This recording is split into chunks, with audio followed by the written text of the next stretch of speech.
Muchas gracias por confirmar. Comencemos. Bueno, el seminario del día de hoy va a traer sobre Nvidia.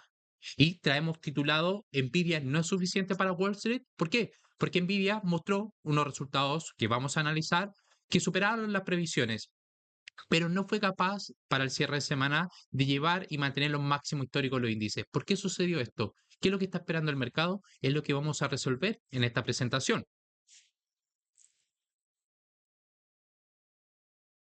Ángelo, gracias. Sí, tuvimos súper tendencia. Ángelo, el día sábado, gracias por quedarte ahí. Y bueno, un seminario que lo invito a todos ustedes a ver de alta calidad, donde repasamos las criptomonedas, el oro y el petróleo, para que ustedes entiendan cuál es la dinámica.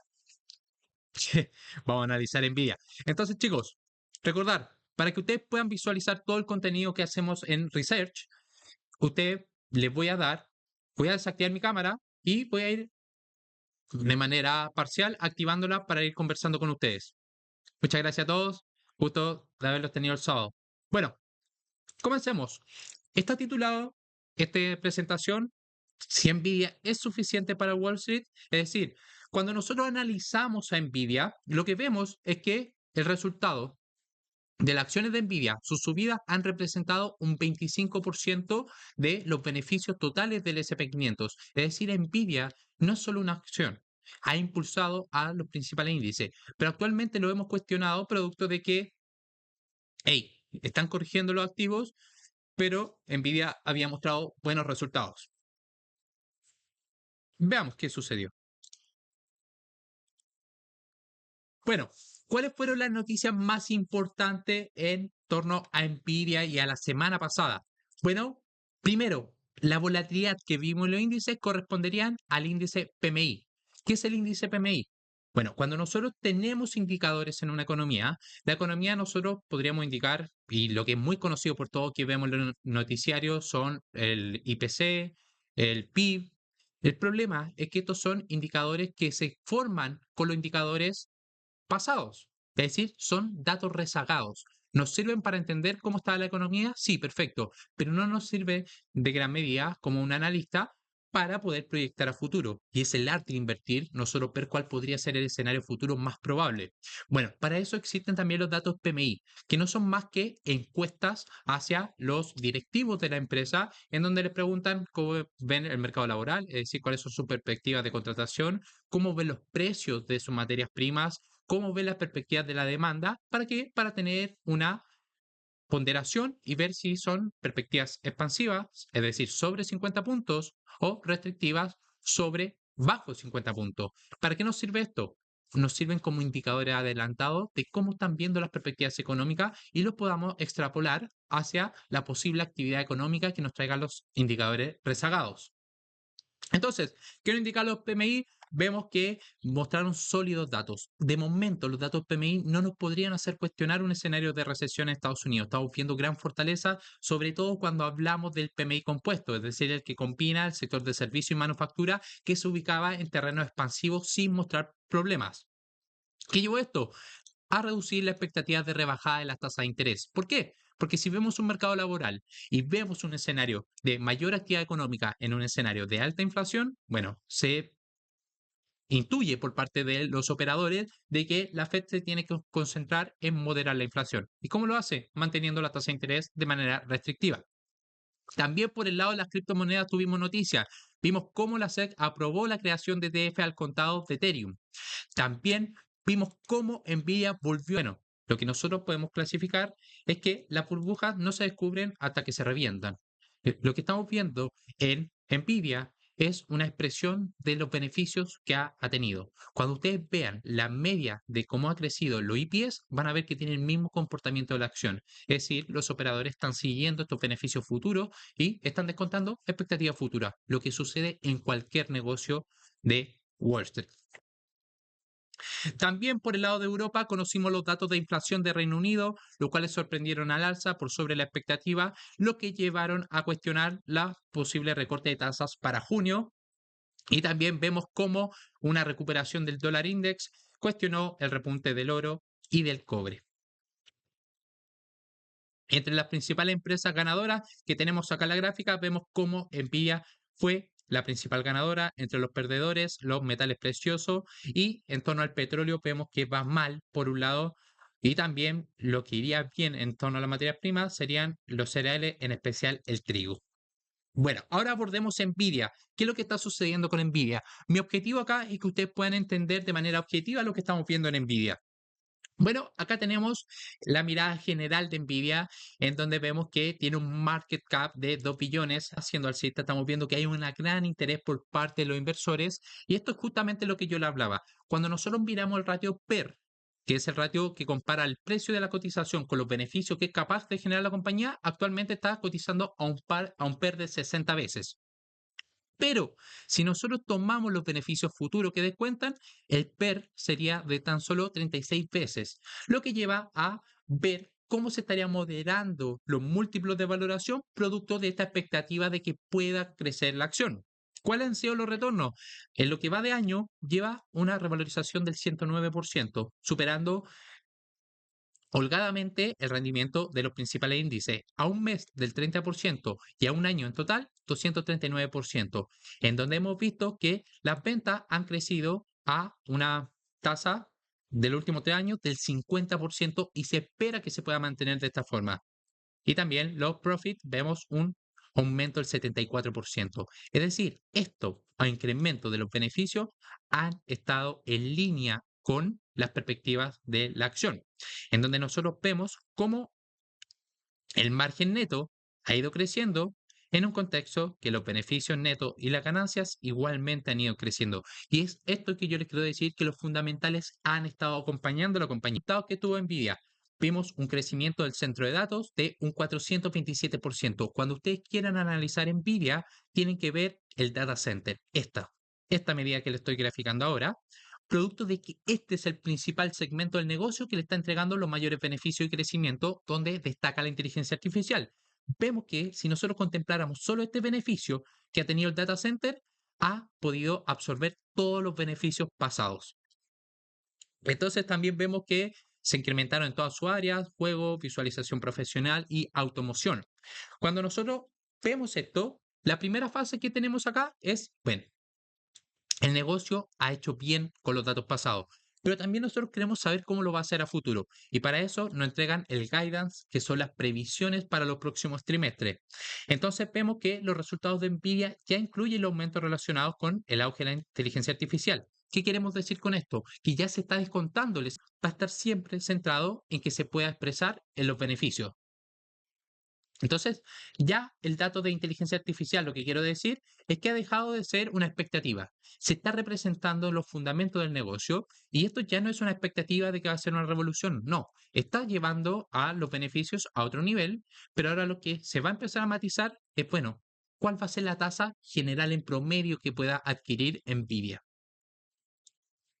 Entonces, vemos que el consenso del mercado prevé que la empresa mantenga un crecimiento superior al 5%, es decir, está esperando que se mantengan estos crecimientos, que son los fundamentales que han llevado a esta valorización de la empresa. Y también que el segmento más importante sigue siendo el de centro de datos, en donde hemos visto que es la principal área que cualquier inversionista en esta empresa de crecimiento debiese centrarse. Entonces, ahora vimos los fundamentos, pero ahora vamos a verlo por ratio de PER. Sus fundamentos nos indican que Nvidia podría estar barata. Bueno, cuando vemos la dinámica que ha tenido el precio de las acciones, no deja indiferente a nadie. Vemos que ha sido la acción del año, en donde hemos visto cómo logra batir a los índices. Cuando nosotros analizamos sobre una media de 5 años, el ratio PER estimado de 12 meses oscila actualmente por debajo de la media de ese intervalo de tiempo.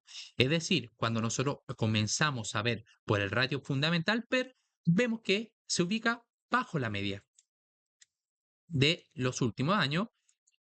También, cuando queremos ver algo más interesante, vemos cuando se compara con el índice del SP 500. Es decir, cuando lo queremos comparar con las perspectivas de crecimientos y los ratios de valoración que tiene el SP 500. En este caso, seguimos viendo cómo está por debajo de la media tanto cuando se compara por el mejor ratio PER, cuando lo comparamos por el SP 500. Nvidia está mostrando estar por debajo de la media desde 2019, en donde vemos que hay una desviación estándar en su múltiplo del -1, indicando que aún se mantiene esta perspectiva y la valoración aún no se podría hablar que está ajustado según el comportamiento que ha tenido el precio con su múltiplo. ¿Qué otra empresa, nos pregunta, pueden competir con Nvidia? Tenemos a Intel, que es un escenario totalmente contrario, en donde no ha logrado optimizar el beneficio de la inteligencia artificial. Tenemos a AMD, que en este caso sí ha mostrado un buen rendimiento, pero Nvidia sigue siendo el líder del mercado. ¿Y qué nos indica eso? La tasa de crecimiento de los beneficios futuros. Es por eso que a Nvidia se paga a múltiplos mucho más exigentes. Porque yo quiero que entiendan algo. Disculpen si me alargo en esta presentación, pero quiero que entiendan. Lo que sucede en el mercado es bien, acá tenemos una compañía, ¿cierto? Cuando nosotros tenemos una compañía, vamos a tener lo que son los estados de resultados, ¿cierto? Los estados de resultados, esto es sabido por todos los inversores. O se intuye que el mercado ya sabe cuáles son los beneficios de la compañía. Entonces, lo que va a hacer un inversor dice, bueno, esta empresa por ratio PER vale esto, por valor libro vale X, ¿cierto? Pero a mí, esto que todo el mercado lo sabe, no me sirve para poder tener una inversión. ¿Por qué? Porque estos son datos pasados, como lo ha hecho la empresa, pero sí me sirven para poder anualizar una tasa y saber cuál podría ser el beneficio futuro. Si yo espero y el mercado espera que esto crezca, no sé, por 3 veces, hey, yo no puedo valorar a la compañía a su valor actual, porque el valor futuro va a indicar un crecimiento de por 3 veces. Entonces, acá nace la expectativa a futuro Y, en donde se contempla este múltiplo. Y lo que hace la compañía y los inversores es descontar ese múltiplo a futuro. ¿Qué es lo que queremos ver nosotros como inversores? Si la empresa va a ser capaz de crecer a esta tasa o, en caso positivo, va a crecer a una tasa superior. Y es eso lo que constantemente Nvidia ha hecho, y es por eso que el precio se ha trasladado y ha sido la mejor empresa con estos rendimientos, porque las perspectivas a futuro han continuado mejorando, lo que indica a los inversores que deben ajustar sus valoraciones.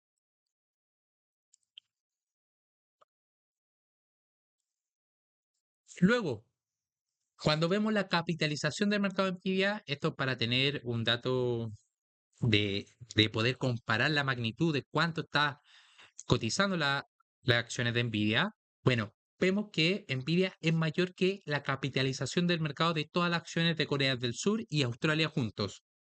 También está cerca de la capitalización del DAX alemán y también esperaríamos si logra superar a Arabia Saudita y Canadá.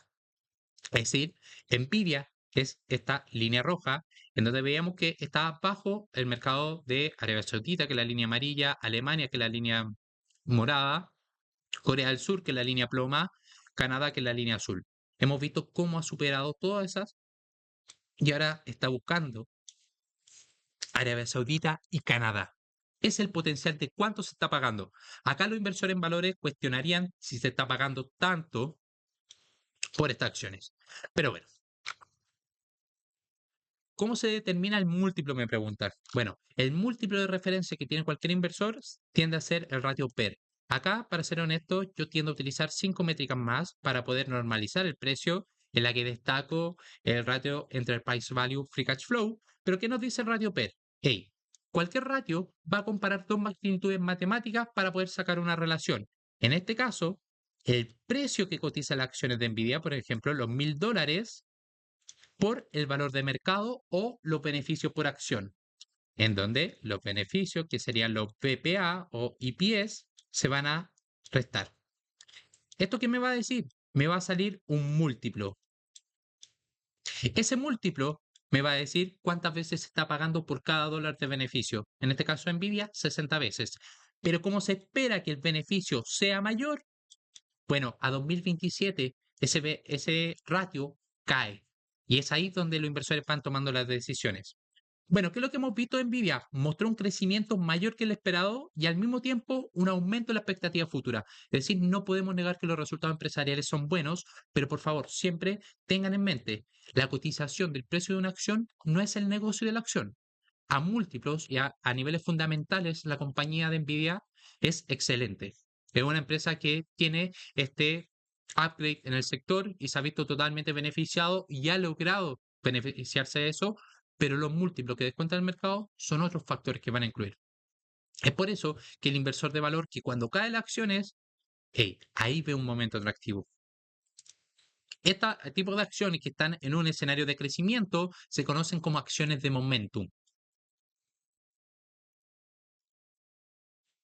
Bueno, ¿cuáles son los cambios de las previsiones? Vemos que esperan un aumento tanto en los beneficios por acción para el segundo trimestre de 2025. Vemos revisión al alza en el crecimiento anual, también el crecimiento trimestral e interanual. Y también tenemos una superación positiva tanto en los beneficios por acción, las ganancias y EBITDA, es decir, Earning Before Interest, Tax, Depreciation, Amortization. Es decir, vemos una subida en todos sus múltiplos y la previsión igualmente así lo indica. Lo que nos va indicando que relativamente las acciones de Nvidia aún no se encuentran en una sobrevaloración si lo comparamos los últimos 5 años. Sí está valores ajustados, pero estos valores ajustados se argumentan en un escenario que Nvidia ha logrado batir las expectativas y también los beneficios futuros. Nvidia va a hacer un split de 10:1. ¿Es mejor comprar ahora o el precio de la acción es split? Gracias. Bueno, es verdad, Nvidia va a hacer un split. ¿Qué quiere decir eso de un split de 10:1? Lo que nos quiere decir que actualmente las acciones de Nvidia valen $1.000, por ejemplo. ¿Qué hace esto? Bueno, hace prohibitivo que un inversionista minorista pueda entrar, ya que tiene que destinar $1.000 para tener una participación. Acá en XTB usted tiene las acciones fraccionadas, por lo que podrían simular lo que es un split. Lo que nos dice es que cada inversionista que tiene una acción del valor de $1.000 ahora va a tener 10 acciones al valor de $100. No va a alterar la oferta en el mercado producto de que todos van a permanecer. Lo que es negativo son los contra split, pero en este escenario positivo. Entonces, ¿qué es lo que va a permitir? Que los minoristas puedan entrar porque ahora la acción va a valer $100. ¿Qué nos ha dicho la historia y las probabilidades? Que cuando vemos un split en una acción que ha tenido una fuerte revalorización, ha tendido a revalorizarse a tasa superior al 10%. Entonces, ¿qué es lo que va a permitir esto? Mayor entrada de liquidez al mercado, por lo que hay mayores probabilidades de que pueda seguir revalorizándose la acción. Hola Juan Ignacio, sí, he utilizado el Ichimoku para entender el contexto actual. Si quieres lo miramos en breves. Muy buen día a todos. Vamos a mirar las acciones de ASML, si gusta, pero primero terminemos la presentación macroeconómica. Continuando, ahora, ¿qué es lo que sucedió en la macroeconomía? Como le indicaba, sólidos datos de PMI en Estados Unidos. En un ambiente normal, estos datos son considerados positivos. El tema es que no estamos en un ambiente normal, estamos en un ambiente de alta inflación. ¿Qué es lo que estamos viendo? Fuerte repunte en los datos PMI Composite, estos que tienen en mente el manufactura y servicios. Estamos viendo cómo el sector de servicios está por sobre el nivel de 50 puntos, es decir, terreno expansivo, porque continúa este seco en Wall Street de economías de recitos de oro, es decir, una economía que va a lograr solventar esta tasa de interés y puede crecer con los niveles actuales de la tasa de interés. Esto ha llevado a un tema, que se cuestione la tasa neutral. Y es por eso que hemos visto gran volatilidad cuando salen los datos positivos. Porque, ¿qué nos indica esto? Nos indica que a nivel restrictivo que hay en la tasa de interés de Estados Unidos, bueno, la economía estadounidense puede crecer, hay fortaleza. ¿Qué es lo que lleva a cuestionar? La tasa neutral. Es decir, si antes crecía a un 2%, era la tasa que se buscaba llevar la Reserva Federal para que tener un crecimiento sostenido de la economía estadounidense. Bueno, ahora con las tasas cercanas al 5,5%, bueno, quizás ahora necesite un 2,5%. Es decir, mantener una postura más restrictiva para el crecimiento por esta fortaleza, lo que lleva a cuestionar la posible tasa neutral, que hemos visto que no ha logrado convencer a los principales miembros. Bueno, también vimos un repunte en Alemania. Acá en Alemania las perspectivas es de que ya se ha tocado suelo en la economía europea y hemos visto esa mayor fortaleza. Cuando vemos los datos de PMI de Estados Unidos, vemos cómo igualmente sigue mostrando esa fortaleza en los datos. Y cuando miramos los PMI manufactureros flash de Europa, igualmente Reino Unido destacando, Alemania repuntando, Francia igualmente y Eurozona igual. Es decir, este nivel se consideraba que era el suelo en donde se esperaba una recesión para zona euro, pero hemos visto cómo se sugieren los datos de PMI ir en línea a esta recuperación en una perspectiva que la inflación se está moderando. Es decir, un escenario que está sucediendo que era lo que esperaba el mercado para renta variable. Cuando vemos los datos de PMI de servicios, que es el principal enfoque que nosotros tenemos, producto de que tienden a ser mucho más relevantes en la economía, vemos que está teniendo un desempeño mixto. Vemos que se ha normalizado tanto en Alemania como en la zona euro y en Francia ha mostrado una leve disminución que está por debajo de los 50 puntos, lo que indicaría un terreno más contractivo en el sector servicio, especialmente en Francia. Cuando vemos la venta de vivienda, vemos que registraron un fuerte descenso, estamos viendo un deterioro en el mercado laboral de la vivienda de Estados Unidos y decepcionó con respecto a la expectativa. Esto indicaría que podríamos ver que las altas tasas de interés están perjudicando al sector inmobiliario. Pero esto no quiere ser negativo, porque si empiezan a bajar las tasas de interés, bueno, se podría haber beneficiado el sector de bienes raíces, en este caso, REITs. Cuando vemos la tasa de desempleo, vemos que continúa el mercado laboral estadounidense, sigue siendo fuerte y vemos que aún no muestra un deterioro del mercado laboral, lo que nos sigue indicando que la Fed se tiene que centrar todavía en los datos de inflación. Cuando miramos los datos de inflación de Canadá, vemos que confirmaron la tendencia a la baja, seguimos viendo cómo se está acercando al objetivo del 2%, que, llevando a la expectativa que posiblemente el Banco Central de Canadá comience a recortar su tasa de interés para la reunión del 24 de julio. ¿Qué está sucediendo en el mercado de las criptomonedas? ¿Por qué hemos visto este fuerte impulso? Bueno, Ethereum tiene la respuesta y principalmente el ETF. ¿Qué es lo que está pasando? Hemos visto cómo, a pesar de la decisión de la SEC de aprobar los ETF de Ethereum, no hemos visto esa euforia que nos podía haber traído el mercado de Bitcoin. ¿Qué hemos visto? El precio de Ethereum aumentó casi un 50% tras la aprobación del documento 19B4 por la SEC que aprobaba estos ETF al contado. Vemos que las instituciones deben presentar ahora actualizaciones S1 para su aprobación con un plazo de hasta 5 meses para la decisión de la SEC. Es decir, bueno, se aprobó este proceso, pero aún no van a salir los ETF al contado. Es decir, no va a entrar esta liquidez que esperaríamos al mercado de las criptomonedas de momento. Y también, datos muy importantes de por qué no hemos visto esta volatilidad, porque la decisión de la SEC no es definitiva. Ya los comisionados pueden impugnarla dentro de los 10 días siguientes a su aprobación. Cuando vemos las estimaciones, vemos que Bloomberg estima que entre 2.5 y más de 9 millones de Ethereum estarán en ETF en 2024. Recordar, estos ETF son ETF spot, es decir, van a estar respaldados por la criptomoneda. La aprobación ocurrió en un contexto desfavorable marcado por un dólar fuerte y un sentimiento negativo en Wall Street. Es por eso que aún no se ha descontado en el precio de Ethereum. ¿Y cuáles son las entidades que tienen aprobado poder lanzar estos ETF? BlackRock, Fidelity, Vanguard, son los que han sido aprobados en este documento 19B4 y HashDex fue rechazado.